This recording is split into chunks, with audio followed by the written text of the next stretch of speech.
Hoy nuestra mirada desde Navarra hacia el mundo y muy especialmente hablamos de violencia, de agresión a Europa, de esa oleada de atentados del denominado Estado Islámico en nuestro continente. Queremos abordar esta situación y sobre todo en qué situación de alerta se encuentra nuestro país y qué está haciendo también el Ministerio de Interior para paliar una posible oleada de atentados también aquí en nuestro entorno más próximo. Damos la bienvenida a Javier Aisa, él es periodista, especialista en Oriente Medio. ¿Qué tal, Javier? Bienvenido. ¿Qué tal, Amaya? Buenas tardes. Gracias por acompañarnos, Javier. Bueno, pues preocupado sin duda por este asunto en Europa, ¿no? Sí, sí, claro. Lo que sucede que no sería cuestión solamente de Europa, ¿no? La impresión que cualquier día puede producirse un atentado u otro, ¿no? Sino que hablamos de atentados múltiples en diversos lugares del mundo, puesto que estamos asistiendo a lo que en definitiva se llama una yihad global. Luego podemos especificar qué significa, ¿no? Pero hoy mismo ha habido un atentado en Afganistán, o lo puede haber en cualquier otro lugar en otros lugares de África, o por supuesto, como siempre, en Siria, Bagdad. Hace muy poco también murieron decenas de personas, ¿no? Bueno, vamos a analizar toda esta serie de cuestiones y sobre todo cómo paliar o intentar frenar esta oleada de violencia. Damos la bienvenida, las buenas tardes también a Santiago González, profesor de Historia de la Universidad de Navarra. ¿Qué tal, Santiago? ¿Qué tal, Amaya? Bienvenido. Muy buenas tardes. Gracias buenas. por estar con nosotros. ¿Cómo va el verano, Santiago? Pues muy bien, muy fresquito aquí en Pamplona y más calentito en el sur, donde acabo de estar. Bueno, pues ya de vuelta otra vez a la ciudad, ¿verdad? Gustavo Galarreta, él es experto también en materia de seguridad. ¿Qué tal, Gustavo? Bienvenido al programa. Hola, buenas tardes, Maya. ¿Cómo estás? ¿Trabajando? Trabajando, sí. Todavía sin vacaciones de momento, ¿no? Nos toca trabajar y, bueno, a la espera de las vacaciones. Así es. Bueno, ¿por qué el ISIS se llama ahora Daesh? Es una cuestión que abordábamos hace un tiempo, ¿verdad? Sí. En esta tertulia o en este contexto. Y ahora nos preguntamos, bueno, si el ISIS realmente está mirando de forma más fija a España. ¿Qué datos tenemos al respecto? Bueno, como comentaba Javier anteriormente, la amenaza lleva años sobre Europa, pero sobre todo el mundo, porque ya desde Al-Qaeda la amenaza sobre la yihad global era internacional. ¿Qué pasa en estos momentos? Que ahora el foco se centra en Europa, pero no hay que olvidar que el 95% de las víctimas se producen fuera de Europa. Entonces el escenario internacional es todo el mundo el que está amenazado por este tipo de terrorismo.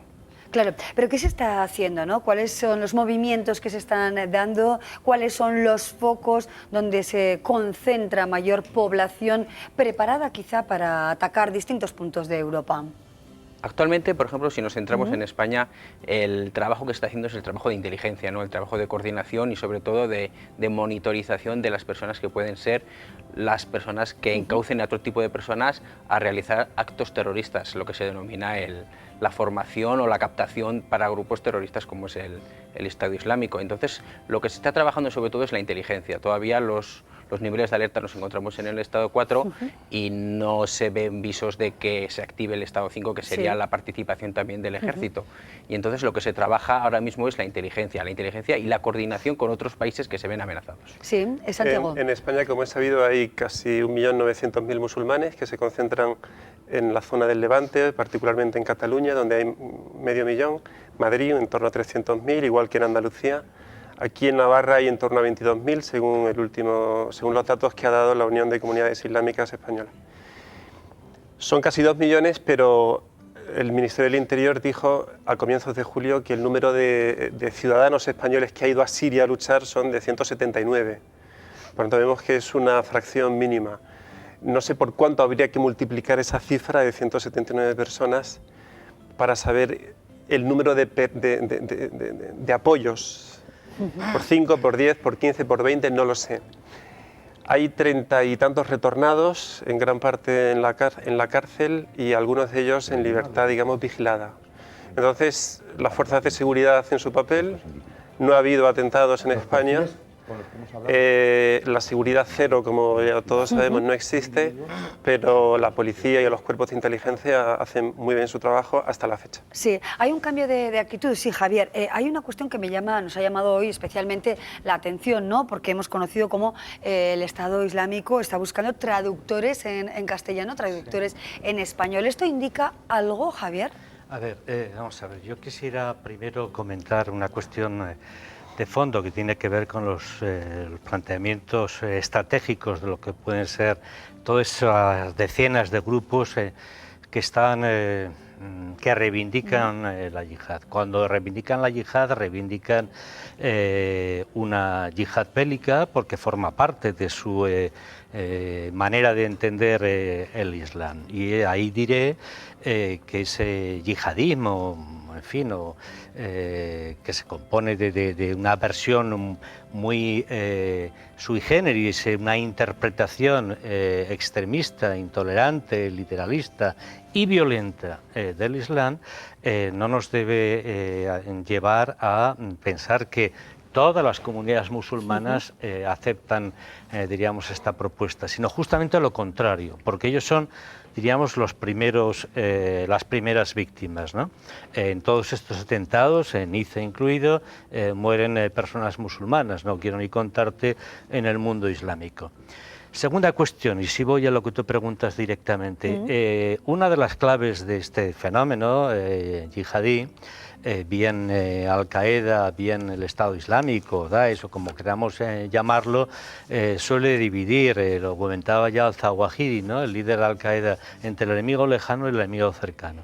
Bien, el enemigo lejano es aquel que está fuera, diríamos, de las tierras del Islam o tiene sus intereses en tierras del Islam. Claro, existe una instrumentalización de la historia e ISIS busca ahora supuestamente a esos traductores porque pretende manipular su versión, digamos, de lo que significó Al-Ándalus, ¿no? Es decir, 7 siglos de presencia musulmana en la península ibérica, pero nada más lejos de la realidad que lo que significó realmente Al-Ándalus, y lo conozco bien porque he tenido que dar cursos sobre ello, de lo que son las propuestas del ISIS. Ahora, con todo, ellos instrumentalizan esa especie de mito porque fue la gloria del Islam, pero la gloria del Islam justamente en la historia islámica está contra las propuestas que hace ISIS. Por tanto, sí, ciertamente existe una amenaza y existirá una reivindicación de ese pasado, pero nada más lejos de la realidad averroes que al-Baghdadi. El 98%, por ejemplo, como decía Javier, de los muertos en atentados son personas que confiesan la fe islámica. No hay que llevar más. Sí, por el montante. Era un filósofo de Córdoba del Ándalus, ¿no?, por si acaso. Hay una cuestión que yo pienso que es muy interesante y es que estamos lógicamente preocupados por nuestra seguridad y por la respuesta y la eficacia policial y las leyes y cómo defendernos.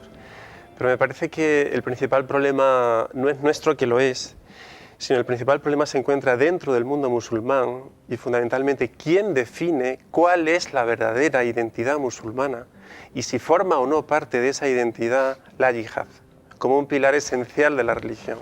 Y si por tanto es o no obligatorio para cualquier musulmán atacar al infiel, o si por el contrario, al infiel, al que no es creyente, se puede convivir en aquellas sociedades musulmanas o en las europeas pacíficamente, como ha sido en parte la tradición, buena parte de la tradición histórica del Islam. Por tanto, estamos ante una cuestión identitaria, cultural, ante una guerra intramusulmana, es un conflicto que deben resolver ellos. Nosotros tenemos que defendernos, la policía tiene que acudir, las leyes, los parlamentos, los gobiernos, los ciudadanos tenemos que colaborar también, no podemos pensar que alguien nos resolverá nuestros problemas. Porque hay también otro problema al que nos enfrentamos, que es el de la integración de los 22 millones de musulmanes que viven en la Europa comunitaria. Así es, y en ese sentido, situándonos, ¿no?, en Europa, me gustaría quedarnos también, o que tratáramos de analizar lo ocurrido en Francia después de que fuera degollado, ¿no?, un sacerdote, como todos recordamos, una persona ya muy mayor, con más de 80 años, y que fue degollada en una iglesia. Pero también me gustaría que nos quedáramos con ese rezo conjunto de musulmanes y católicos. ¿Qué denota esa imagen? Claro, pues revela justamente que se puede estar también en lo que ellos denominan dar al sur, es decir, en la convivencia frente a lo que es el Islam bélico como yihad ofensiva, y violenta, que no todo el mundo piensa así. Yo estoy de acuerdo con lo que dice Santiago de que es una cuestión intramusulmana, ¿no? Lo que sucede que quienes piensan que la yihad debe ser estrictamente bélica y ofensiva, sin las condiciones que plantea una yihad defensiva, sino atacando a cualquiera, especialmente a aquellos que tú has anatemizado, eso es el tafkir, que no pertenecen a tu religión, que son infieles o que no piensan como tú en el seno del Islam, tu obligación es liquidarlos, pero eso es una pequeñísima parte. Entonces, frente a eso es lo que muchos líderes musulmanes, y cada vez habrá más, y se les espera todavía con muchísimo más interés, preconizan que es un diálogo entre las diversas culturas y las diversas formas de religiosidad. Pero primero hay que salirse también de ese extremismo que pueda haber en el seno del Islam. Sí, el islamismo realmente es compatible con la democracia. Manuel Valls, el presidente francés, hacía alusión a esto, ¿no? Que el Islam sí es compatible con la democracia. Sí, por supuesto. Aquí en España también tenemos mucha gente que confiesa la fe musulmana y no hay ningún problema. El problema es cuando de ese discurso se nutren los discursos más extremistas, como está haciendo Estado Islámico. Estado Islámico, anteriormente Al-Qaeda lo que hacía a las personas que formaban el entorno más duro de Al-Qaeda eran personas muy preparadas, que las llevaban en las madrasas y eran gente muy formada que te podía debatir sobre el Corán y recitarte los textos de arriba abajo. ¿Qué ha pasado? Que para globalizar la amenaza el Estado Islámico se nutre de personas que ya no tienen nada que ver con ese perfil cultural, con ese perfil que arrogaba la religión como base. Pero ¿qué poder de atracción tiene, ¿no? Esa propaganda del Estado Islámico? Yo creo que habría que hacer un matiz en la definición de los términos, ¿no? No estamos, yo no hablaría ni de Islam ni de islamismos, hablaría de una versión que evidentemente no procede de Confucio, que procede del Islam, que defiende la yihad bélica de forma ofensiva y para convertir, incluso a través de la purificación sangrienta, a la población a sus tesis, ¿no? Empezando por la población musulmana y, digamos, las personas que están en Occidente, pues porque hay que establecer un castigo contra ellos. Esa es la primera cuestión. La segunda cuestión, claro, ¿qué se puede hacer? Bueno, estamos hablando de un proceso a muy largo plazo, donde existen también fallos de seguridad y grandes ventajas por parte, diríamos, de la inteligencia y de frenar otros muchos atentados que se podrían producir. Pero si no sale de dentro, diríamos, personas, organizaciones, asociaciones suficientes como para poder combatir este extremismo, y nunca mejor empleada esa palabra, no vamos a hacer nada. No sería suficiente, ¿no? Hay un punto que tiene que ver con esto y que forma parte de la complejidad del problema. Y es que ahora estamos hablando de una religión, estamos hablando de interpretaciones, pero hemos de ser muy conscientes de que en el Islam no hay un magisterio. En el Islam suní, en el chií sí hay una jerarquía, unos clérigos, y por tanto una voz autorizada que dice esto vale, esto es correcto y esto no. Pero en el Islam suní, que es el mayoritario de los 1.600 millones de musulmanes, 1.300 son suníes. Arabia Saudí, Turquía, Egipto, el Magreb, todo eso es suní. No hay un magisterio. No hay una autoridad religiosa suprema que diga matar en nombre de Dios está prohibido. No existe. Y eso forma parte de lo difícil que es resolver el problema. O dicho de otro modo, el Estado Islámico hace una interpretación extremista, fanática, rigorista, que se parece mucho en algunos puntos a la de Arabia Saudí, como la versión wahabí de Arabia Saudí. Pero es una interpretación legítima.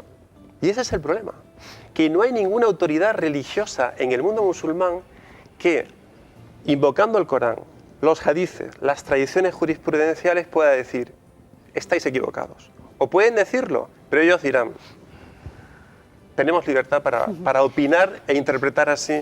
Pero de esa falta de lo que es una cúpula eclesial, lo que la sociedad demanda es un poco más de implicación a la hora de que es condenar estos atentados por parte de la sociedad que es...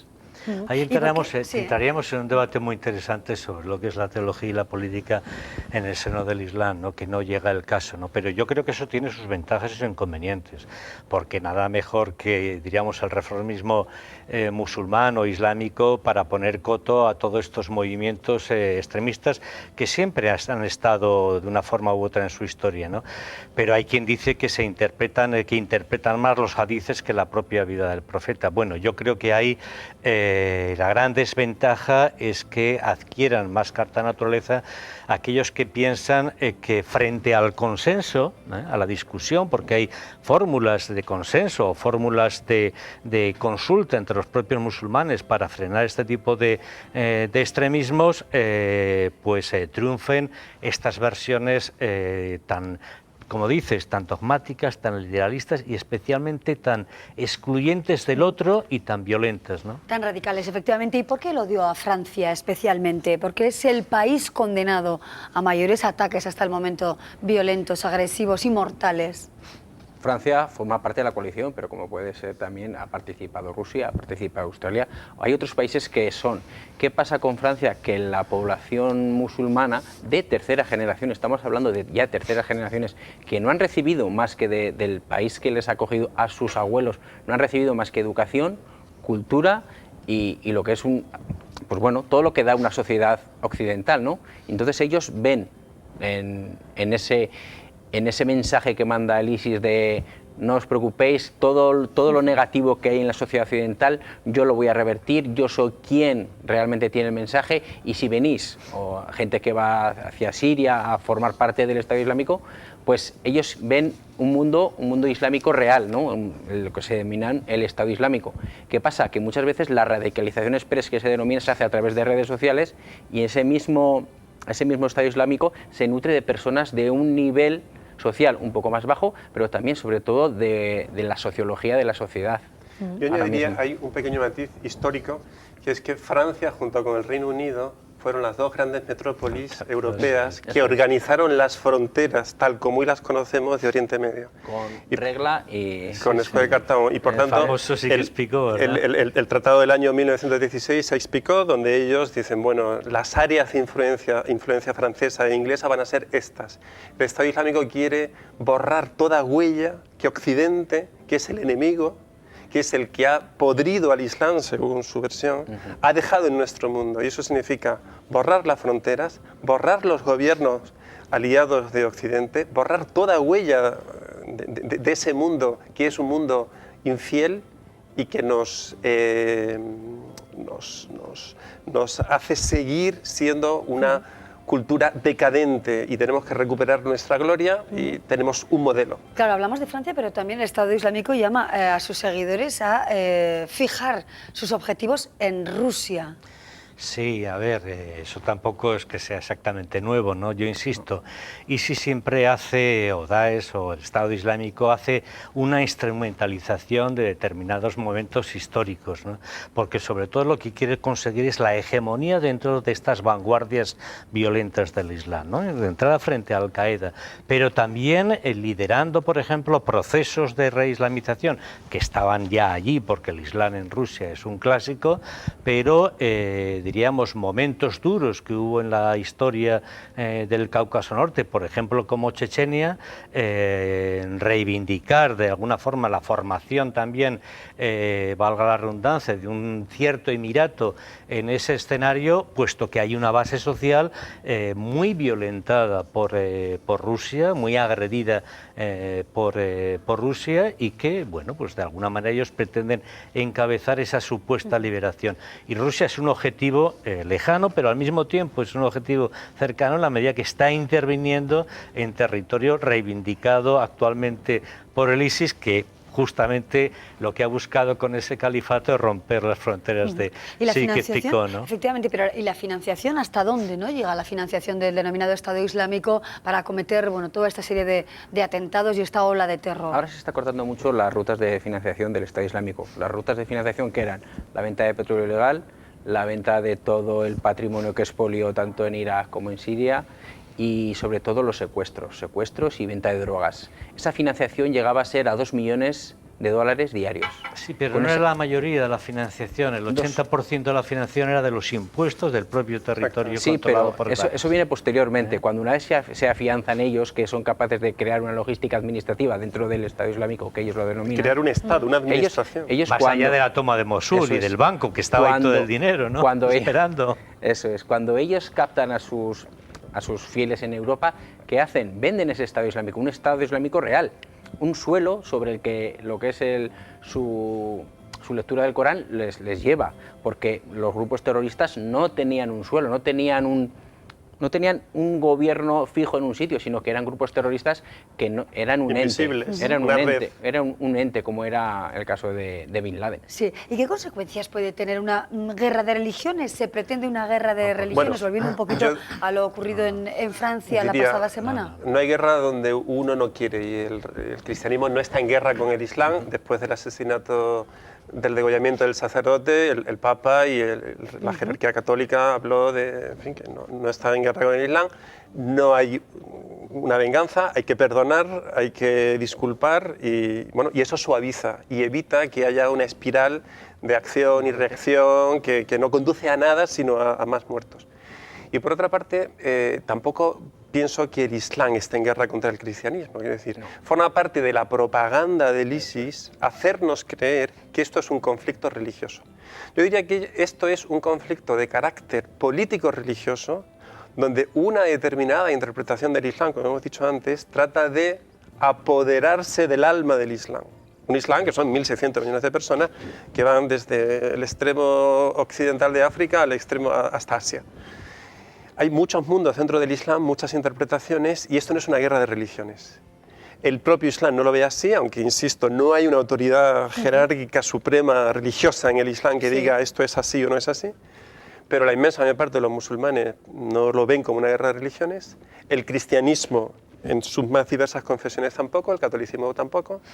De modo que esto es propaganda. ¿Sería esto, por tanto, un hecho aislado que, bueno, por los datos que se tienen, hace pensar que quizá haya sido un hecho desafortunado y triste, lamentable, por supuesto, y totalmente condenable en Francia, pero que quizá la forma de proceder del ISIS no será esta en relación con nuestra religión? Por supuesto, ¿no? Pero yo insisto, y estoy absolutamente de acuerdo en lo que menciona Santiago, les hacemos un servicio muy importante a estos grupos terroristas, sean los que sean de la vieja época de la llama islamilla o de Al-Qaeda, ahora el ISIS y demás, hablar de guerra de religiones, porque eso es lo que buscan ellos precisamente, como buscan también la división de la sociedad francesa y buscan la pérdida de los derechos civiles y de los derechos, diríamos, políticos en Occidente. Es decir, ellos buscan una reacción también violenta contra ellos,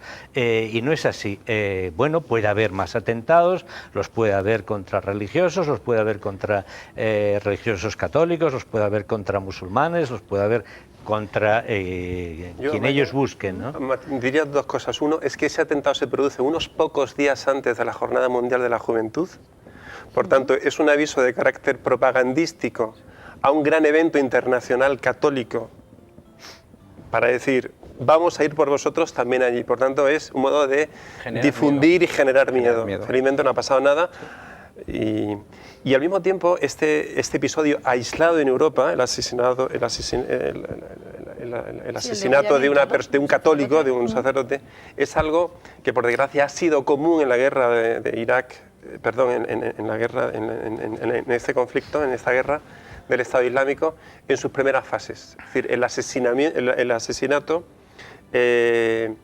o la expulsión de los cristianos en sus más diversas confesiones que estaban presentes, no hay que olvidarlo, en Siria y en Irak. Y había unas minorías católicas cristianas muy importantes. Sí, en los últimos 4 años ha habido al menos 150 personas detenidas en nuestro país. Hoy también la prensa ofrece un dato, ¿no? Que hay vinculación familiar, incluso varias personas detenidas pues eran hermanos, ¿no? Son hermanos. ¿Qué importancia le brindamos también a este hecho, ¿no? El hecho de que sean personas de una misma familia capaces de atentar en Europa. La persona que más ha estudiado eso ha sido el profesor Reinares, que junto con Carola García Calvo son uno de los expertos en Europa sobre esa materia. Hacía hace poco el estudio sociológico de los perfiles de los de los españoles, porque ya son españoles que se han sumado al Islam. Entonces, él diferencia varios tipos, pero sobre todo lo que hace es diferenciar entre que ya no existe un perfil tan radical de personas que se entregaban a los 5 rezos, que iba siempre con la túnica, siempre con un atuendo muy radical, ¿no? Al revés, ha cambiado mucho, se denomina hasta la taquilla, que era la ocultación, ¿no? El ocultar tu condición de musulmán practicante, ¿para qué? Para pasar desapercibido al resto de la sociedad. ¿Por qué? Porque ellos la yihad la denominan como el esfuerzo de realizar lo que es una empresa mayor, ¿no? Entonces, ese perfil lo da como persona con familia, mujer, varios hijos, y que es capaz de adoctrinar al resto, a su círculo más cercano, ¿a qué? A trasladarse hasta Siria o Irak, o sobre todo a recaudar dinero para luego trasladarlo al Estado Islámico. Bueno, nos quedamos con estas reflexiones hoy en torno a las consecuencias que puede tener para nuestro entorno más próximo, como estamos viendo, pues todo este fenómeno violento, en principio, bueno, que golpea muy especialmente a Francia, con la atención en España y, por supuesto, en Rusia, entre otros lugares del mundo. Javier Aisa, muchísimas gracias por acompañarnos e ilustrarnos también acerca de este asunto preocupante. Gustavo Galarreta, gracias de verdad. Y gracias también a Santiago González por vuestra compañía y por vuestro debate y análisis. Nosotros vamos a hacer ahora una breve pausa, les contamos otros mensajes y seguimos con otros asuntos que también nos interesan en el programa.